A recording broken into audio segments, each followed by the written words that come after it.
అదే RTV app వార్తల్ని క్షణాల్లో చదివే అవకాశం ఉంటుంది. ఒక న్యూస్ పేపర్, ఒక టెలివిజన్ ఛానల్ మీ చేతుల్లో ఎప్పుడూ ఉంటాయి. రేవంత్ సర్కార్ తెలంగాణ రైతాంగం పట్ల వివక్ష చూపుతుంది, అణచివేత ధోరణితో ఉంది అని చెప్పి పర్టిక్యులర్గా లగిచెర్లలో రైతుల పట్ల ప్రవర్తించినటువంటి తీరు పట్ల విమర్శలు ఎదుర్కొంటున్నారు. ఒకవైపు ఉమ్మడి కరీంనగర్ జిల్లా వ్యాప్తంగా బీఆర్ఎస్ శ్రేణులందరూ కూడా కథం తొక్కారు. డాక్టర్ బాబాసాహెబ్ అంబేద్కర్కి వినతి పత్రం ఇవ్వడం జరిగింది. వారితో మనం మాట్లాడదాం. జిల్లా అధ్యక్షులు ఉన్నారు. ఏంటి అసలు మీరు నిరసన కార్యక్రమం ఎందుకు చేస్తున్నారు? ఏ విధమైనటువంటి ఆందోళనకి మీరు ముందుకెళ్లే అవకాశం ఉంటుంది? ఈరోజు మన రాజ్యాంగం నిర్మించి బాబాసాహెబ్ గారు 75 సంవత్సరాలు అవుతున్నది. రాష్ట్ర ముఖ్యమంత్రి గారు ఇదే రాజ్యాంగం పైన ప్రమాణం చేసి అన్ని వర్గాల ప్రజలు మంచిగా చూసుకుంటామని చెప్పి సాక్షాత్తు ప్రమాణ స్వీకారం చేశారు. ఈరోజు మేము ఏమడుగుతున్నామంటే లగచెర్ల రైతులకు సంబంధించిన ఇష్యూలో అక్కడ ఉన్న వాళ్ళంతా కూడా దళిత గిరిజన రైతులే. వాళ్ళ తాతలు ముత్తాతల నాటి నుంచి కూడా వాళ్ళు వ్యవసాయం చేసుకుంటారు.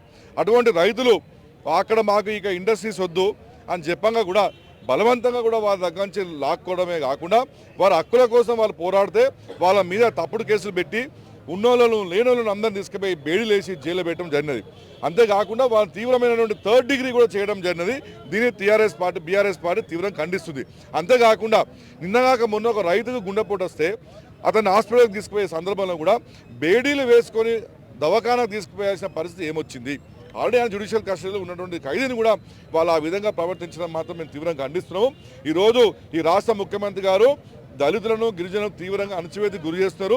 వారికి రాజ్యాంగం పైన నమ్మకం లేదు, బాబాసాహెబ్ అంబేద్కర్ గారి మీద నమ్మకం లేదు, గౌరవం లేదు. కాబట్టి ఈరోజు మేము బాబాసాహెబ్ అంబేద్కర్ గారికి ఈ యొక్క వినతిపత్రం ఇచ్చినాము.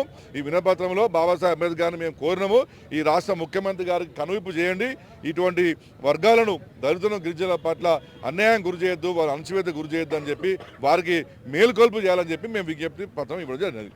చూశారు కదా, దళితులు, గిరిజన రైతులు, ఇతర అన్ని వర్గాల పట్ల ఆదరణ ఉండేలా చూసేలా కనువిప్పు కలిగించాలని డాక్టర్ బిఆర్ అంబేద్కర్ని కోరినట్టు ఆ వినతి పత్రంలో పేర్కొన్నట్టు వివరించడం జరిగింది. ఉమ్మడి జిల్లా వ్యాప్తంగా పలువురు మాజీ ఎమ్మెల్యేలు పలువురు కార్యకర్తలు పెద్ద ఎత్తున ఎక్కడికక్కడ అంబేద్కర్ విగ్రహాలకి వినతి పత్రం ఇచ్చి తెలంగాణ రాష్ట్ర వ్యాప్తంగా ఈ ఆందోళన కార్యక్రమం అయితే కొనసాగుతుందని చెప్పొచ్చు. విడుదల సుమంత్తో కలిసి చంద్రశేఖర్, ఆర్టీవీ, కరీంనగర్ నుండి. మరిన్ని వీడియోస్ కోసం ఛానల్ ని సబ్స్క్రైబ్ చేయండి. లేటెస్ట్ అప్డేట్స్ కోసం వాట్సాప్ ఛానల్ ని ఫాలో చేయండి. అండ్ లింక్ డిస్క్రిప్షన్ లో ఉంది.